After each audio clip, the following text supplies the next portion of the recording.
Assalamualaikum warahmatullahi wabarakatuh.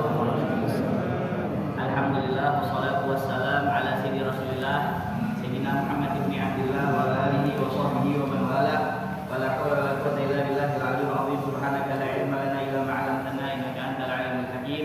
Rabbi shrah li sadri wa yassir li amri wa hlul 'uqdatam min lisani yafqahu qawli wa saddid bihi lisani yafqahu qalbi bi jahdi Nabi sallallahu alaihi wasallam wa alihi washabihi.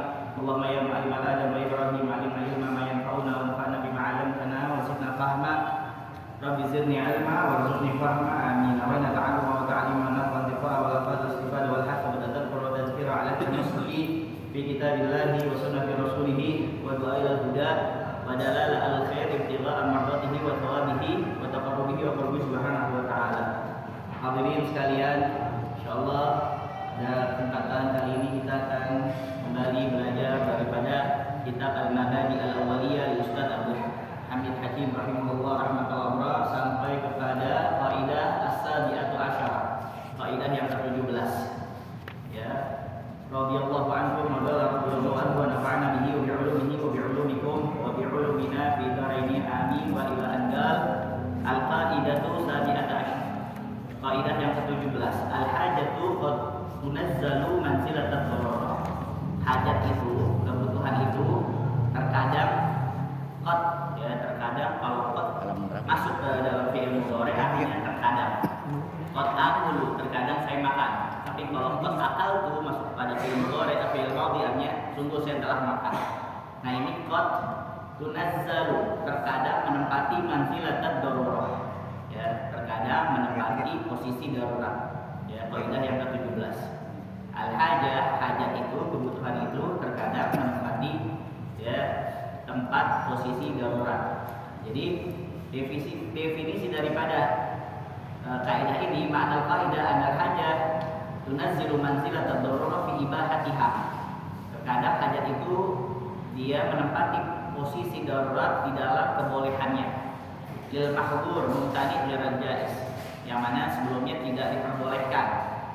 Wa faidah qad, dan ada di sini kata qad. Kalau kita kembali lagi ke dalam ilmu bahasa Arab, faidah qad fil qaidah ditaklil. Ya, faidah qad di dalam qaidah ini yaitu untuk suatu yang sedikit. Jadi qad masuk ke dalam fi'il mudhari artinya terkadang, kadang-kadang. Qad tusafiru, kadang-kadang dia safar. Aina huwa, di mana dia? Qad tusafir, kadang dia safar, makanya dia nggak ada di rumah. Nah, ini hajat ini kebutuhan yang tidak terpenuhi tapi tidak sampai membinasakan, itu namanya hajat. Hajat kebutuhan yang tidak terpenuhi, al-hajat itu kebutuhan yang tidak terpenuhi tapi tidak sampai membinasakan, tapi bisa menimbulkan apa? Doyek, kesempitan, kesulitan. Nah, kalau darurah, ya darurah itu apa? Kondisi yang mendesak yang tidak dipenuhi akan menyebabkan apa? Kerusakan besar. Darurat kalau misalkan tidak dipenuhi akan menyebabkan kerusakan besar. Bahkan bisa mengancam apa? Din, agama, nafas, jiwa, akal. Ya, itu kuliah khamsah, yaitu ad-din, hifdzul iddin, hifdzul nafas, hifdzul akal, hifdzul nasl, hifdzul al-mal. Itu perkara maqasid syariah. Tujuan syariat itu pertama jaga agama, yang kedua jaga jiwa, yang ketiga jaga akal, yang keempat jaga keturunan, yang kelima jaga harta. Itu semuanya maqasid syariah, tujuan syariat. Hajat itu, kebutuhan itu terkadang menempati kondisi atau menempati posisi darurat dalam darurat. Jadi posisi darurat. Jadi ya, artinya dalam kondisi tertentu ini kebutuhan yang kuat dan meluas bisa diperlukan seperti darurat, sehingga diberikan apa? Rukhsah, keringanan hukum. Tapi nggak semua kebutuhan otomatis jadi darurat, harus memenuhi syarat-syarat tertentu. Dalilnya apa? Dalilnya dalam surat Al-Baqarah ayat 185, ya yuridullahu bikumul yusra wa la yuridu bikumul usra. Allah menghendaki kemudahan bagi kalian dan tidak menghendaki kesulitan. Ini menjadi apa? Dasar ya, bahwa syariat memperhatikan kebutuhan manusia. Wa ma ja'ala 'alaikum fid dini min haraj. Allah Subhanahu wa taala tidak menjadikan kesempitan di dalam agama. Nah, dan begitu juga dari dalam hadis ya, Rasulullah SAW pernah bersabda, "Inna dina yusrun." Sungguhnya agama itu mudah. Nah, dan inna Allah yuhibbu an tu'ta rukhasuhu kama yakrahu an tu'ta ma'siyatuh. Allah suka jika rukhsahnya diambil. Rukhsah itu ringanan, dari hukum berat menuju hukum ringan. Sebagaimana Allah membenci maksiat. Wahakada di dalam kitab Asbah wan Nazair, Asbah wan Nadhair, Imam Jalaluddin As-Suyuti beliau juga mengatakan al-hajat idza ammat nazalat manzilat ad-darurat. Kebutuhan kalau jika sifatnya umum maka ia akan turun pada posisi darurat. Ini definisi-definisi insyaallah kita akan tafsirkan secara perinci contoh-contohnya. Baik. Nah, jadi tapi syarat kebutuhan bisa menjadi seperti darurat, kebutuhan ini bisa jadi darurat, ada syaratnya. Yang pertama apa? Kebutuhannya itu nyata, bayin, nggak dibuat-buat. Begitu juga yang kedua, menimbulkan kesulitan yang susah, yang berat. Dan yang ketiga bersifat umumul balwa. Dan yang keempat tidak ada alternatif halal yang lain, cuma ini doang. Makanya yang tadinya tidak diperbolehkan jadi diperbolehkan. Dan begitu juga yang kelima syaratnya sekedar kebutuhan aja, nggak berlebihan. Contohnya apa? Ya, contohnya kalau kita belajar babul B, contohnya akad salam. Kalau akad salam ini nggak ada di dalam kitab, yaitu bayar di depan tapi barangnya belakangan. Bayarnya duluan, tapi ngambilnya apa? Belakangan. Kita kayak lagi apa? Misalkan mau beli sesuatu makanan, nih bayar duluan, nanti matangnya, martabaknya, nasi gorengnya belakangan, tinggal ambil. Nah, itu diperbolehkan. Asalnya nggak boleh. Kenapa? Karena doror. Tapi diperbolehkan karena supaya apa? Ya, karena kebutuhan manusia seperti itu. Ya, kadang ada di beberapa tempat seperti itu, bayar duluan, ya baru apa namanya diambil makanannya atau barangnya. Bahagia.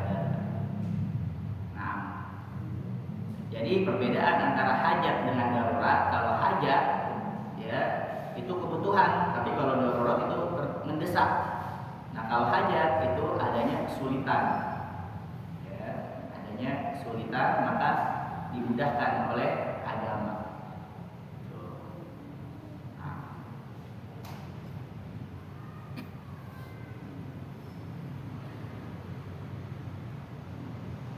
Kalau darurat itu ada bahaya yang besar. Dan ini juga berkaitan dengan kaidah fikih yang lain, yaitu al-masyaqqah tajlibu taysir. Kesulitan itu terkadang ya, bisa mendatangkan kemudahan. Al-masyaqqah tajlibu taysir. Itu juga ada darurat tubihul mahdurat, darurat membolehkan yang terlarang. Jadi kaidah ini menunjukkan sisi apa? Yang fleksibel. Ya, syariat Islam agak kaku. Ya, tidak apa? Tidak nggak ada bukannya nggak ada solusi jalan, tapi ada solusi kalau lagi ada hajat. Nah, kita baca sekarang di contohnya al-amfilah, contoh-contoh. Amfilah jamak dari misal. Misalun, amfilah. Minha diantaranya syuriat al-ji'alah, hukum diperbolehkannya ji'alah. Ji'alah itu sayembara, tahu sayembara ya? Ya. Wal hiwalah yaitu mengalihkan hutang. Jadi ada ji'alah, ada hiwalah. Yang mana khilaf qiyas, yang menyalahi qiyas. Lima fil ji'alah minal jahalah, karena di dalam ji'alah itu sayembara ada unsur sesuatu yang ya tidak diketahui terlebih dahulu, ya, ketidaktahuan, masih dalam keadaan belum paham, belum tahu sayembaranya apa, barangnya di mana. Kayak orang bikin sayembara, siapa yang bisa menemukan motor saya yang hilang, saya akan kasih duit. Motornya di mana tidak tahu, orangnya siapa yang nyari, gitu juga dikasih hadiahnya berapa. Itu kan masih jahalah. Nah, sebenarnya kagak boleh seperti itu, tapi boleh. Kenapa? Karena kebutuhan yang mendesak seperti itu. Wafil hiwalah, gitu juga seperti hiwalah, mengalihkan utang, ya, seperti seperti dia itu memperjualbelikan utang, man yabi uddin bidin, memperjualkan utang. Jadi pindah tangan, ya, si A punya utang sama si B mau minta sama si A utangnya, kata si A, ente ambil aja sama si C, karena si C utang juga sama Ana sekarang punya duit, ente ambil sama si C, si C punya utang sama Ana. Jadi hiwalah seperti itu, karena si C lagi megang duit. Nanti insya Allah kita jabarkan. Li umumil hajah ila dzalika, karena keumuman hajat kepada hal yang demikian itu. Jadi diperbolehkan di sini ji'alah, yaitu sayembara, wal hiwalah, pengalihan utang. Jadi utangnya dialihkan.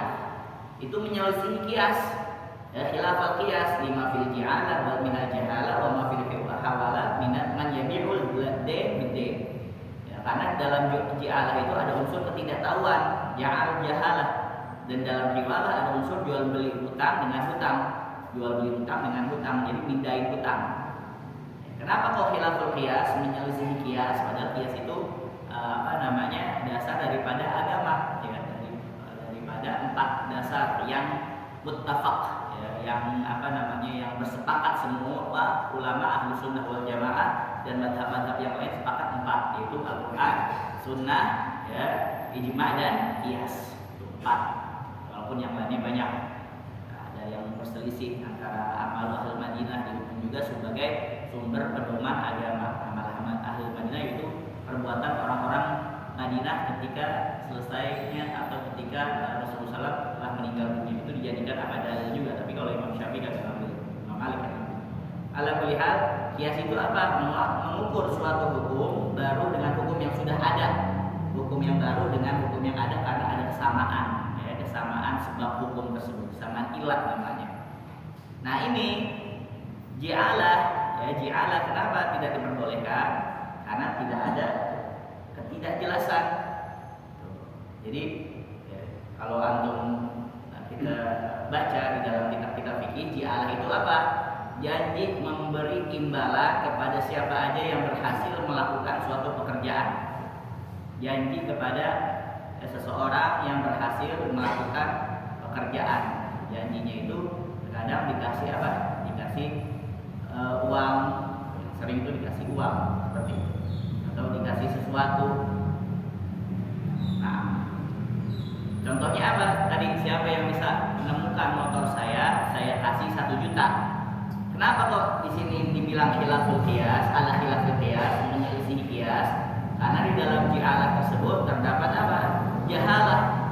Ya, jahalah, lima fil ji'alah minal jahalah, yaitu ketidakjelasan. Siapa yang bekerja? Kan sayembara, ya, di rumah nih. Motor saya hilang, siapa yang bisa menemukan motor saya akan kasih 1 juta. Nah, orangnya siapa aja? Siapa aja bebas, yang penting dia bisa untuk apa? Ya, mendatangkan motor yang hilang. Kapan selesainya? Kerjanya sampai kapan nih? Ya, terserah, bebas, sampai 10 tahun juga bebas. Nah, di situ kan khilaful qiyas, kagak jelas. Yang nggak jelasnya agama kagak mau, tapi boleh. Kenapa? Karena suatu hajat tadi, kebutuhan. Bahagia. Ya. Nah, padahal dalam hadis disebutkan Nabi SAW melarang jual beli yang mengandung gharar. Apa itu gharar? Ketidakjelasan. Tapi di sini boleh. Di sini boleh di dalam ja'alah, karena juga ada dalam bolehannya di dalam surat Yusuf. Ya Allah Subhanahu wa taala berfirman, "Liman ja'a bi hamlu ba'ir." Barang siapa yang menemukannya akan mendapat hadiah.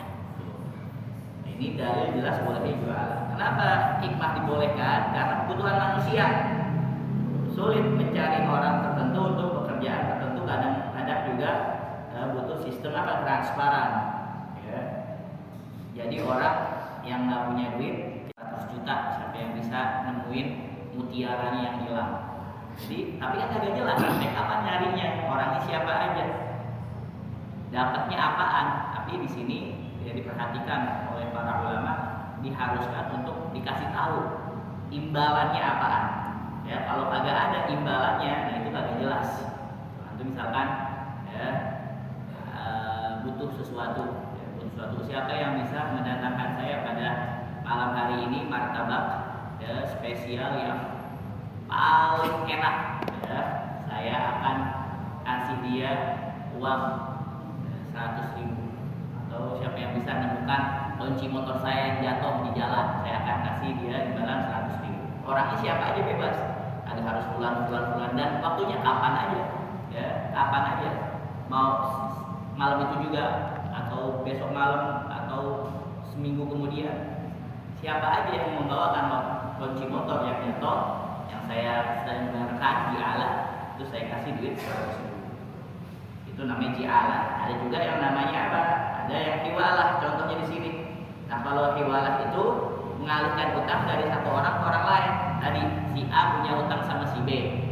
Si A ngomong sama si B, ambil aja utangnya ente tuh, menurutnya uangnya ente yang ada utangin ke si C, karena si C juga berutang sama saya. Itu boleh, ya, itu boleh, tapi asal dengan izin si A.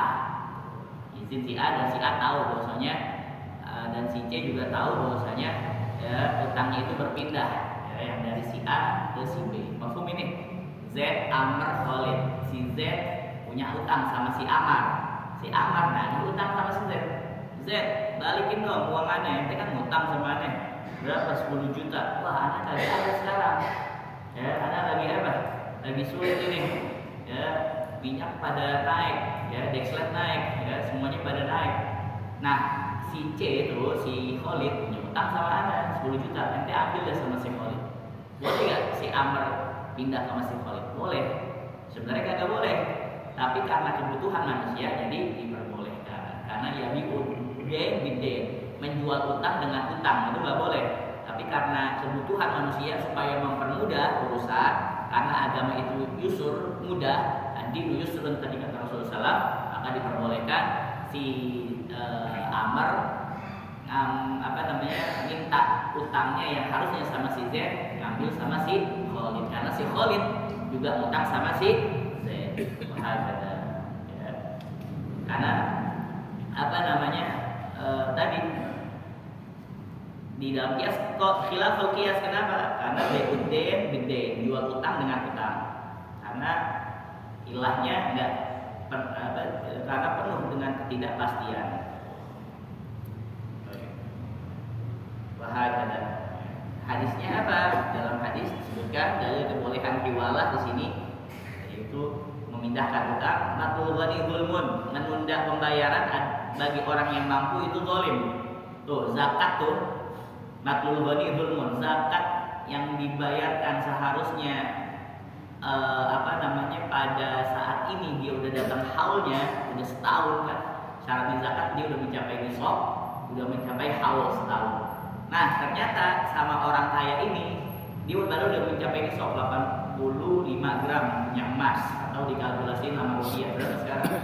85. Berapa? Siapa yang punya emas di sini?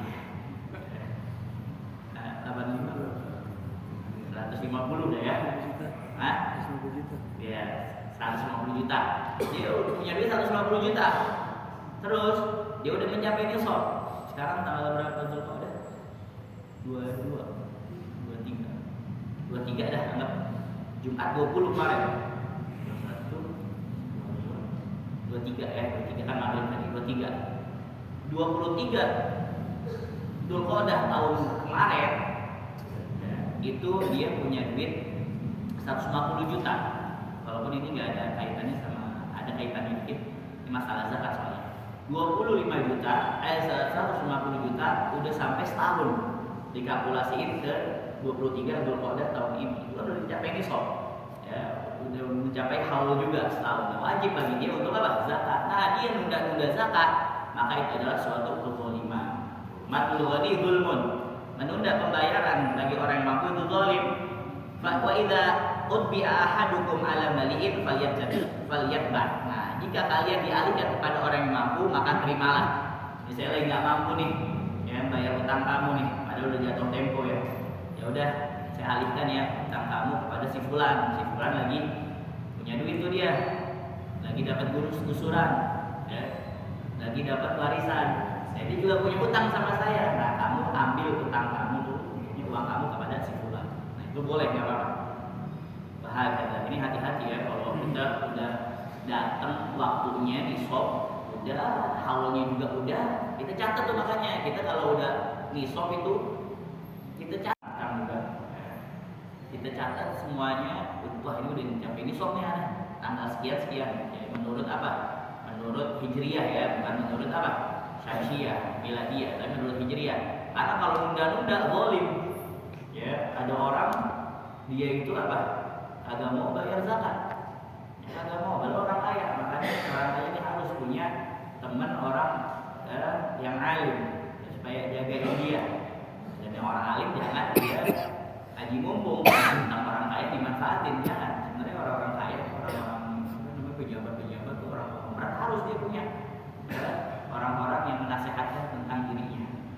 Tapi bagi yang menasehati jangan haji mumpung. Wah, tentang apa? Tentang kalau orang kaya udah dia perolotin mulu itu ya, diambilin mulu uangnya. Jangan seperti itu, karena dia membawa apa? Warasatul anbiya, pewarisnya para ala kulli hal. Kasih tahu kita sama orang-orang kaya, karena zakat itu mohon maaf ya, kayak bisu, kalau agak dikeluarin dia keluar sendiri, karena itu bukan haknya kita, uang itu haknya Allah. Buat siapa? Innamas shadaqatu lil fuqara wal masakin ila akhiril ayat. Kalau kita nggak keluarin, bakal keluar sendiri tuh. Nah, keluarnya kemana? Ke rumah sakit. Kemana keluarnya? Ada aja anak dah, macam-macam urusannya. Terus kemana? Tabrakan, ini segala. Pokoknya kagak enak, kebakaran dan segala macam. Karena zakat itu penyakit, harus apa? Dikeluarin. Kita kasih tahu nih orang-orang kaya, jangan lupa zakat. Ya, dia kira zakat cuma zakat fitri doang. Begitu nggak zakat. Oh ada tahun-tahun zakat kapan? Ya Ramadan. Zakat apa? Zakat fitrah atau penjelah. Zakat mal. Ya, bahagia. Kenapa kok tetap diperbolehkan ini? Ya, karena al-hajah itu tunazzilu manzilatal darurat. Kebutuhan bisa menempati posisi darurat. Tadi Imam Suyuti juga mengatakan al-hajah idza amat nazalat manzilatal darurat. Ya, kebutuhan itu kalau umum diberikan hukum seperti hukum darurat. Bahkan nah, gitu juga ini yang sering minha di antara kaidah ini al-hajah qad tunazzalu manzilatal darurat ya, yubahun nawaru, diperbolehkan itu melihat kepada siapa? Ilal ajnabiyah, kepada perempuan ya, yang bukan mahramnya kita, lil muamalah wal khitbah. Karena untuk apa? Alasan muamalah. Muamalah ini jual beli, transaksi. Atau khitbah, karena alasan apa? Lamaran. Jadi boleh kebutuhan muamalah ya, karena ada urusan jual beli, interaksi dia, atau kebutuhan khitbah. Boleh melihat kepada perempuan ajnabiyah. Hukum asalnya apa? Hukum asalnya haram. Nggak boleh kita ngelihat.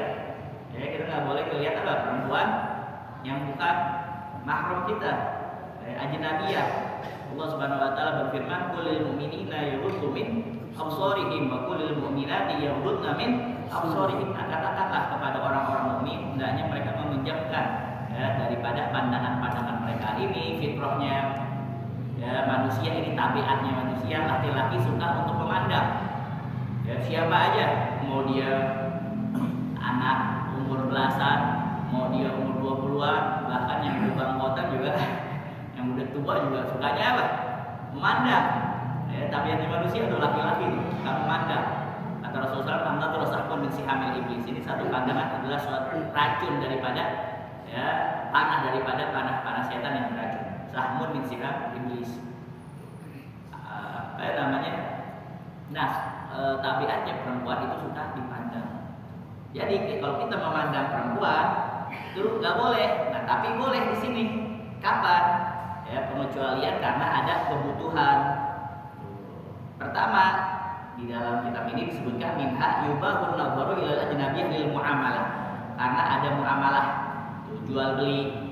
Boleh kita ya melihat, atau karena ada pengobatan, atau dalam hal persaksian, atau hal pendidikan seorang guru dengan muridnya, tapi dengan sekedarnya aja. Itu juga karena pekerjaan. Contohnya apa? Kayak dokter melihat pasien perempuan. Dokter melihat pasien perempuan, maka diperbolehkan karena ingin adanya pengobatan. Dan sebenarnya tuh perempuan itu harus dia cari dokter perempuan juga. Kagak ada yang semakin pilih dokter laki-laki. Cuma dia doang yang bisa. Tapi tetap di dalam hatinya asyafi'u Allah, yang menyembuhkan Allah Subhanahu wa taala, bukan dokter, bukan obat, bukan apa-apa. Mereka itu cuma wasilah aja. Saya udah kemana-mana tapi nggak ada yang seperti ini orang di dokter. Boleh ya berobat dengan gitu dokter laki-laki, tapi dengan syarat. Syaratnya apa? Yang pertama, dia ditemenin sama suaminya atau mahramnya, sama ibunya, adiknya.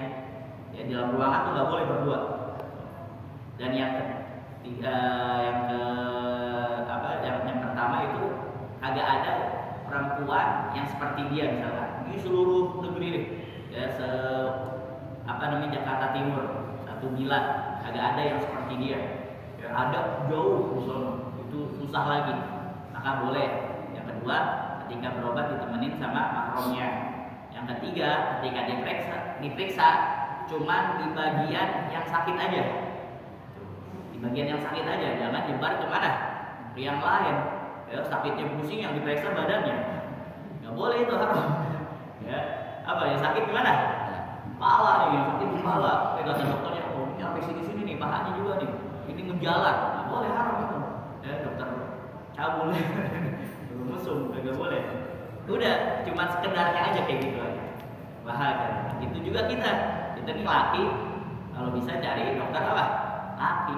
Ya, emang kadang-kadang ada aja. Ya, bukan dokter laki judes, kadang-kadang perempuan lembut biasa. Ya, ada aja emang setan itu zayyan digodain sama setan. Gitu juga apa? Jual beli di pasar atau kita administrasi kerja itu syaratnya apa? Tadi sebatas kebutuhan aja. Sebatas kebutuhan. Yang kedua nggak ada syahwat. Yang ketiga aman dari fitnah. Yang keempat nggak berlama-lama. Dan yang kelima tidak melihat aurat, apalagi aurat besar. Aurat besar itu dua ya. Ada auratul sughra, ada auratul kubra.